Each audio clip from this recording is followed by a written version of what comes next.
Good evening, everyone, and welcome to Lawmakers. This is the 6th legislative day of the 2010 session. I'm Susan Hoffman. And I'm Nwandi Lawson. Coming up on tonight's program, Republican leadership in the House and Senate announced plans to ask legislators to accept more furlough days, and more highlights from last week's budget briefings. And new changes in House rules abolishing the Hawk system. But first, our top story for you tonight, more optional furloughs are planned for legislators. House Speaker David Ralston and Lieutenant Governor Cagle are calling on legislators to voluntarily agree to take 6 furlough days.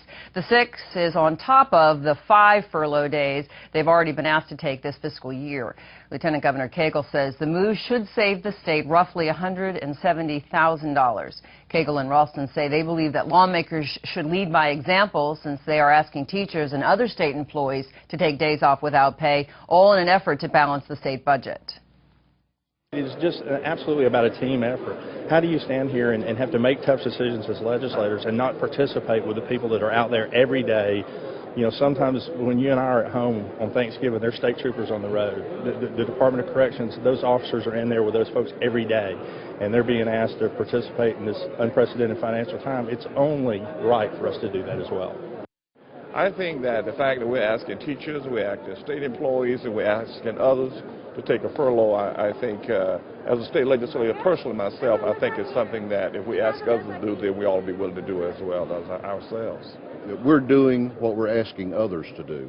We have furloughed teachers, we furloughed state troopers, state employees across the board, and I think it's only fair that we do the same. Explain how it works. They have to opt in or out. It's not mandatory. It's not mandatory because under current law it can't be. Now, we do have a bill moving through the process this session that will make it legal to do that. So there is an opt-in or an opt-out. They can participate if they want to, and we've had a tremendous participation rate. The legislation Speaker Ralston is referring to would make the furlough days mandatory. If that legislation moves quickly enough through this session, lawmakers may find that those furlough days are not optional, but again a mandate, a move Lieutenant Governor Cagle supports.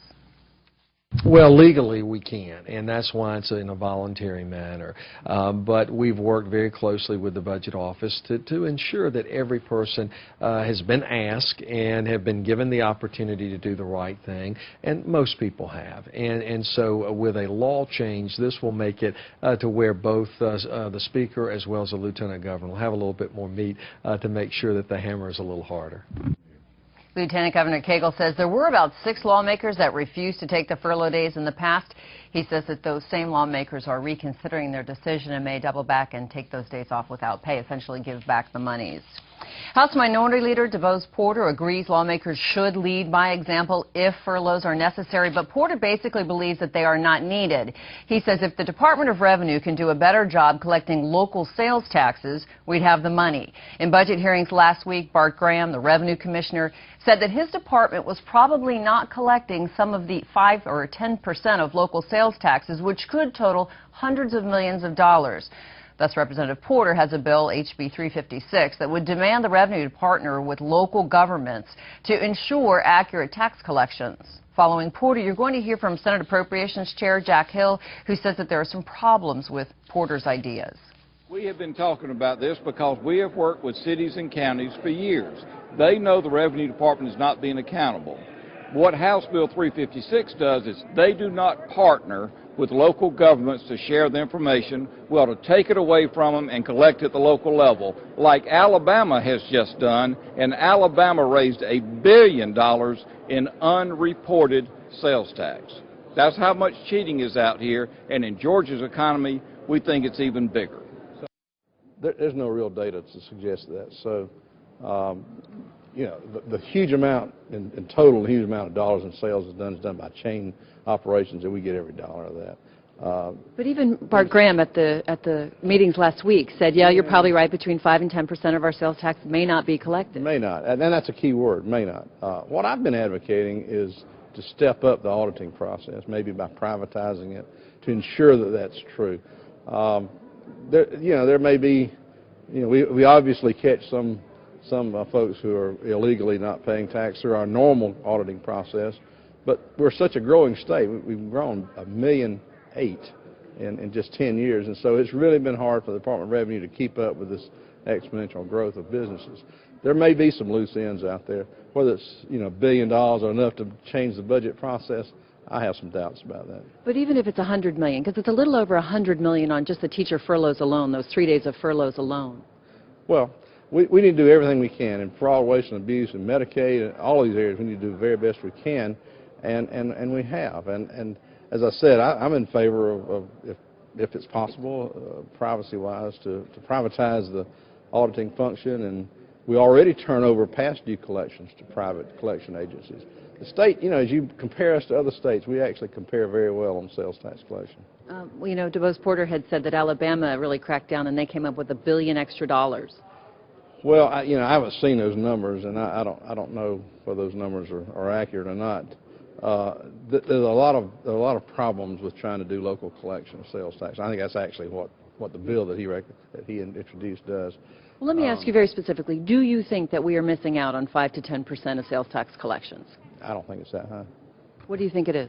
I don't have any idea, but I think that the vast majority of sales tax is being collected, the vast majority of it, because the numbers are so huge for the ones who are actually doing the most sales. I don't think the missing dollars are that much. So you think the number of cheaters out there is not going to amount to the amount that perhaps DeBose Porter thinks it might? No, I really don't. I asked Lieutenant Governor Cagle about this issue as well. He acknowledged problems in tax collections. He suggests more auditors and potentially a third party to oversee the collections process to make sure the state is getting what it should, but again, that would come with a price. Next, we continue our recap of the 2010 budget appropriations hearing with a look at how Georgia's most vulnerable citizens may be affected by recent budget cuts. Lawmakers Valerie Edwards joins us live from the Capitol with more on that. Valerie. And Wandy, thank you very much. And we begin tonight's budget recap with a look at the Department of Juvenile Justice, which operates 28 facilities serving more than 73,000 offenders. A decade of oversight by the U.S. Department of Justice has seen improvements to the department. The challenge now, can Georgia's Department of Juvenile Justice continue to improve in the face of more budget cuts? Here's a snapshot of just some of the cuts made to the Department of Juvenile Justice's 2009 budget of $342 million.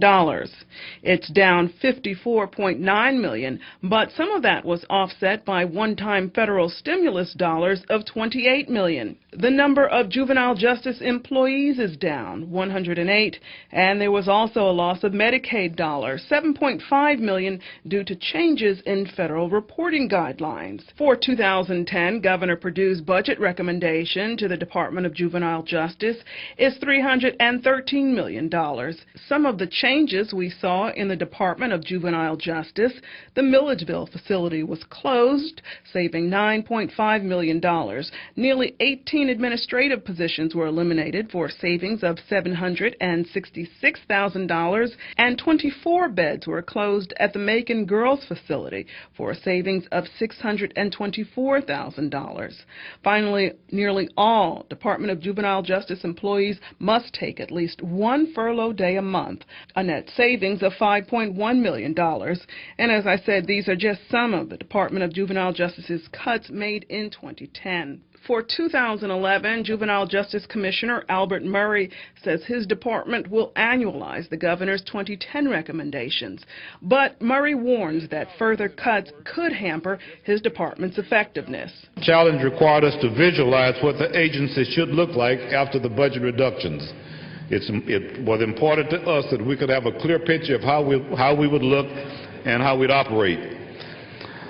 We also wanted to minimize adverse impact on the agency's ability to perform its core functions. I mentioned earlier that we continue to operate 28 juvenile facilities. While these facilities only make up a small portion of our total business, the juvenile facilities are where the greater part of our budget is spent, because these facilities must be operated at a particular standard. We have worked hard in Georgia to get these facilities constitutional, and we want to make sure that we don't lose any ground now that we're out from under the MOA. We certainly want to make sure that we don't have any slippage that would place us back under federal oversight. Turning now to the State Department of Education, schools across the state have had to cut deeply as local revenue dollars have slowed to a trickle. And that, according to State School Superintendent Kathy Cox, has pushed some school systems to the brink. The analysis right now in terms of system to system is we have a lot of them teetering on the edge. A lot of them teetering on the edge. We've had several of our systems actually go into the red this year. The example of Peach County was done because they found themselves in the red and they knew if they didn't do something different for this coming school year, it was going to get worse. The state school superintendent also told legislators that at least 30 school systems, 30, have asked for and received waivers to increase their class sizes. And that has some educators worried as demand to meet annual yearly progress looms large. Reporting live for Lawmakers, I'm Valerie Edwards. Thanks so much for that, Valerie. As promised, new House Speaker David Ralston is moving forward to change House rules, which he hopes will lead to better debate on bills. He said the changes are weeks, even months in the making.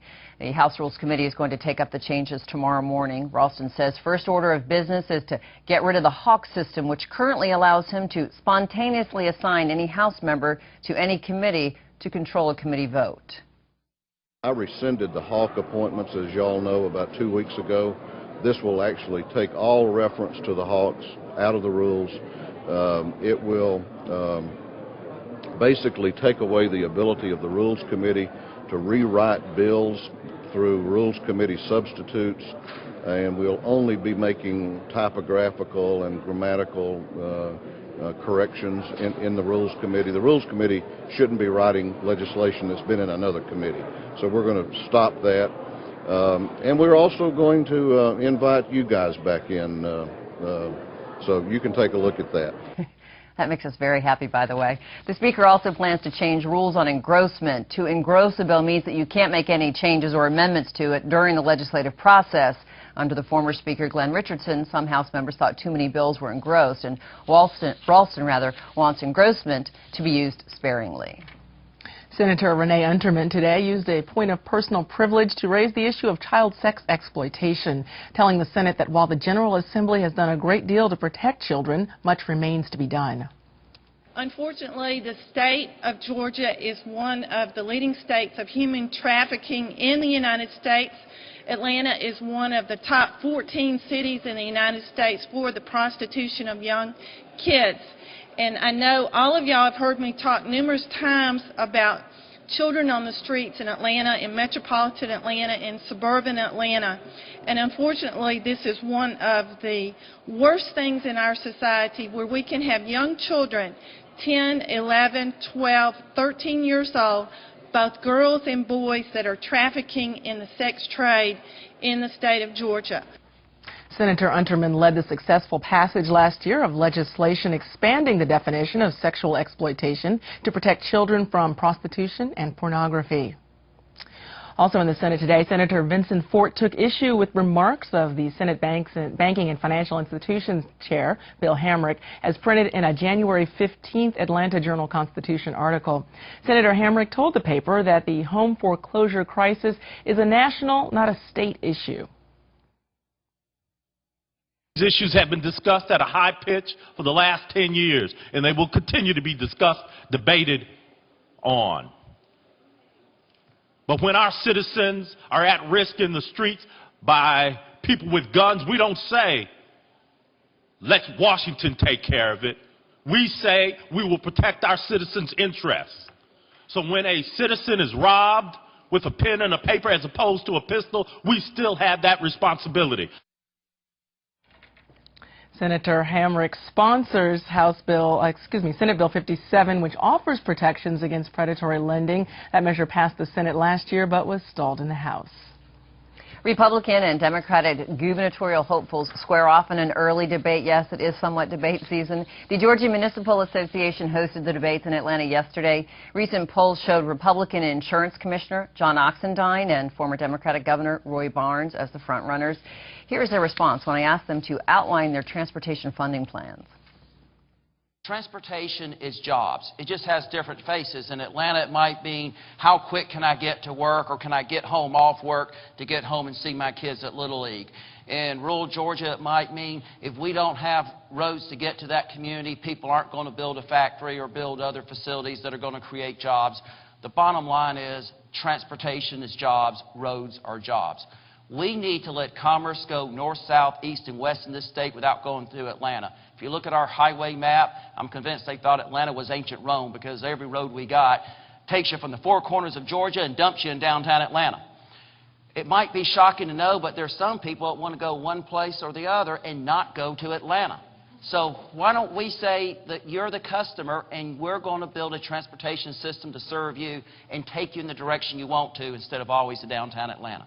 In the metro Atlanta area, you got to have a metro-wide transit plan, and that includes rail, and that includes light rail, and it needs to be done on a region basis.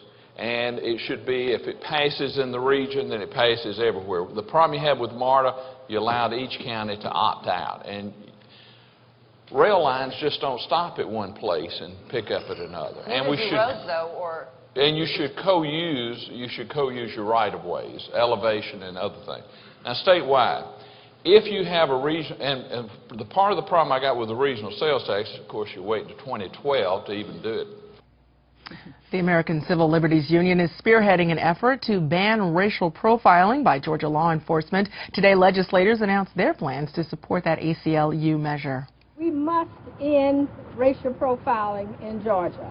Senator Gloria Butler says the legislation prohibits police stops based solely on race, requires annual diversity training for law enforcement, as well as reporting to the state attorney general's office the race, ethnicity, gender, and age of drivers in all routine traffic stops.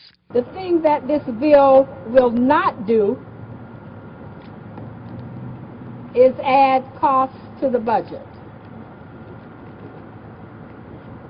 The data collection and the forms that are already used in police departments and law enforcement agencies can be modified to include the data collection that's needed to track racial profiling. Buenas tardes. Representative Pedro Marin is introducing a companion bill in the House. In 2004, he led the successful passage in the House of a similar bill, but that died in the Senate. My purpose for supporting the bill is not to point fingers or to place blame on any particular agency, especially the fine men and women within the law enforcement community. I appreciate their work they do and the professionalism and courage they display on a daily basis. Unfortunately, there are those who use race, color, surnames, nationality, and ethnicity as determiners of guilt, and it is my sworn obligation to ensure the rights of every Georgian are never trampled upon. Although law enforcement has opposed the measure in the past, the American Civil Liberties Union says the current bill protects officers from frivolous racial profiling claims. There is a stop. It's not clear why the person was pulled over, where there is no reasonable suspicion or probable cause, and where there is no data collection. Senator Butler introduced Senate Bill 325 today. Representative Marin plans to introduce his companion bill after more House members sign on. There are currently no Republican legislators signed on to either bill. It is time for another Lawmakers Flashback in honor of our 40th season. Earlier in the program, we brought you highlights from last week's budget briefings. Well, tonight, a highlight of the 1971 briefings. Lawmakers 1971 host Jim Whipke introduces this clip.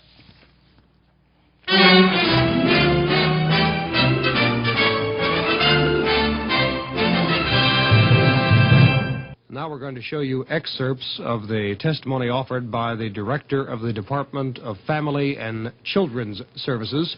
The Director is Mr. Jim Parham, and this is part of what he had to say. You have sufficient personnel there, Mr. Parham? Well, of course, I couldn't admit that we have sufficient personnel.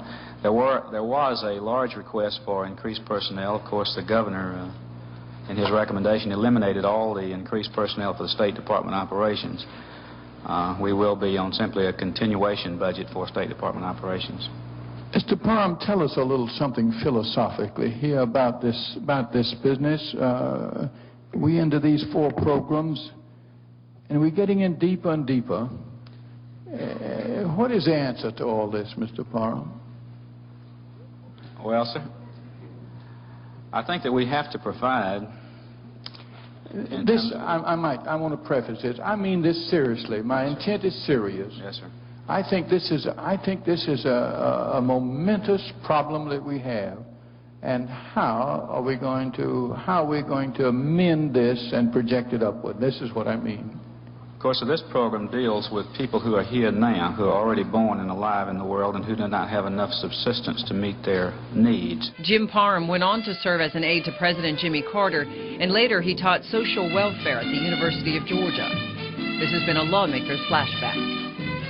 Obviously, we're still talking about budget cuts today. Well, for more Lawmakers Flashbacks, remember to keep watching the 40th season of Lawmakers.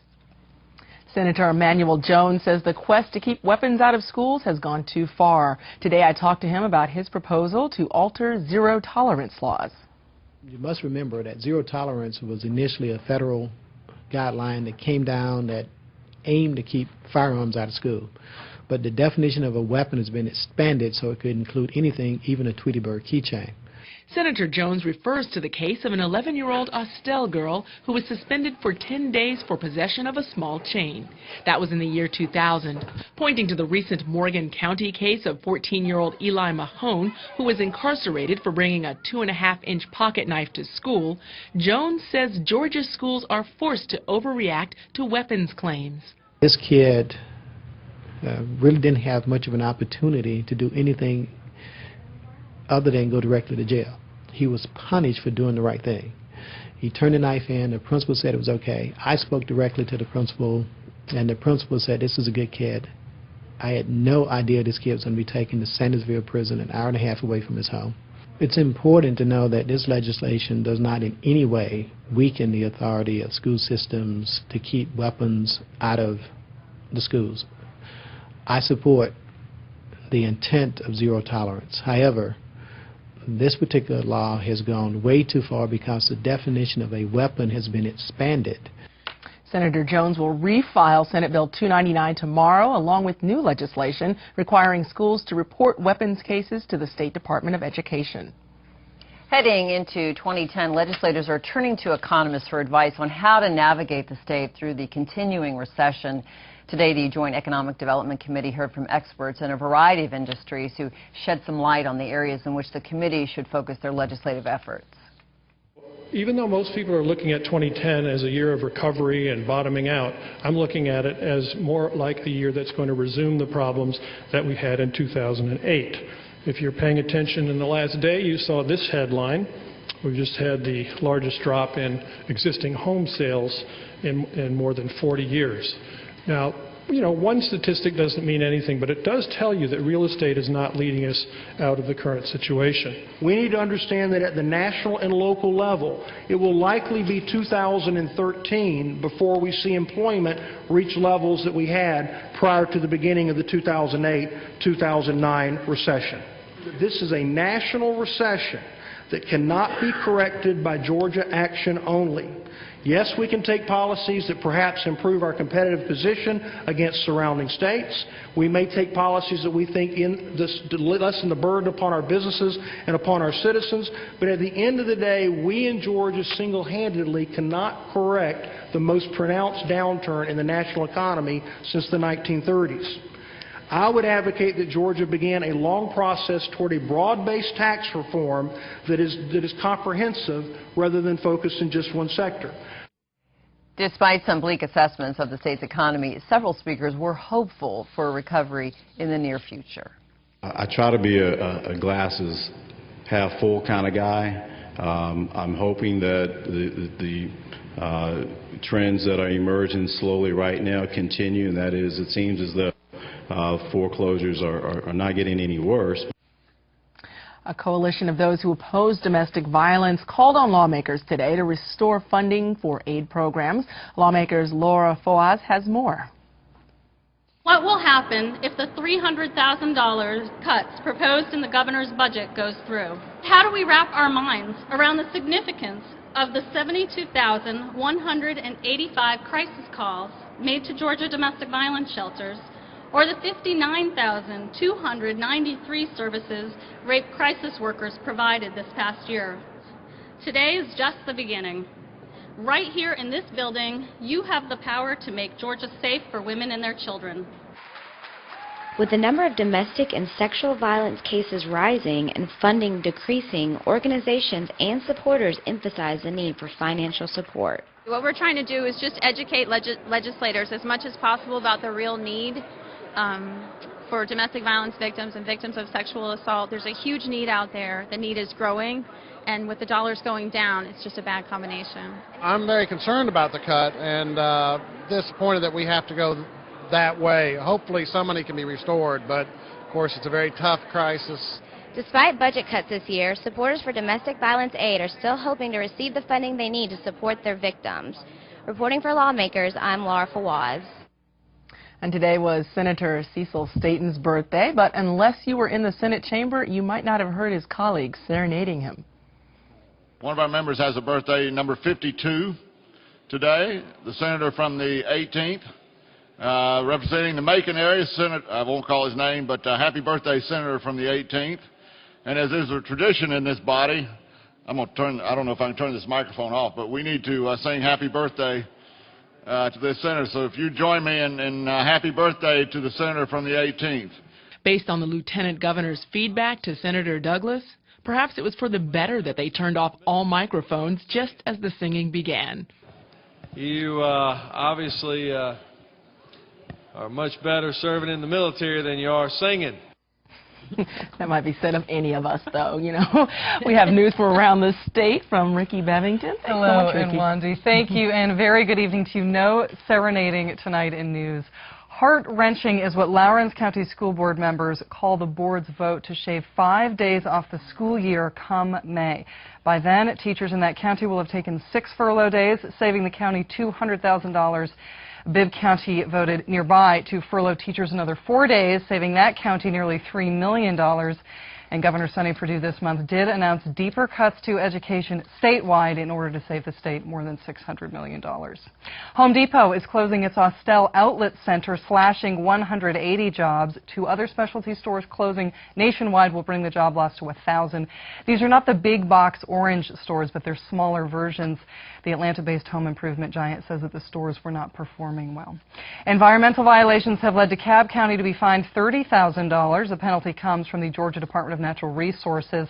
That agency says that the violations include letting muddy water drain into a nearby stream, sediment traps filled with mud and hay and other debris near the Dunwoody Creek. They happened during construction on Dunwoody-Chamblee Elementary School. The firms that worked on that school did pay that fine, though, not the county. And with families and friends of victims flooding the Haitian embassy in Washington, D.C. with phone calls, a technology company in Augusta is helping track people reported missing. ESI Acquisitions is providing free software that scans websites like Facebook, Twitter, and CNN and compiles information that may lead families to their loved ones. That's news today. And Wendy? That's some good information there. Thanks a lot, Ricky. Tomorrow on Lawmakers, we'll talk about Georgia's health care with the Access Coalition, and we'll give you an update of the state of the funding of Georgia's mental health care system. We'll have those stories and, of course, all the latest from Under the Gold Dome tomorrow at 7 p.m. If you have missed any part of this program and you just need to see it again, please tune in tomorrow when Lawmakers repeats in the morning at 5:30 a.m. And coming up next on GPB Georgia Outdoors, from bird nests to beaver dams, it is an episode featuring animal architects. All right. Georgia Outdoors is next here on GPB. That's our 6th-day coverage for this 2010 legislative session of the Georgia General Assembly. I'm Wandy Lawson. And I'm Susan Hoffman. Please join us tomorrow for Lawmakers at 7 p.m. only here on GPB.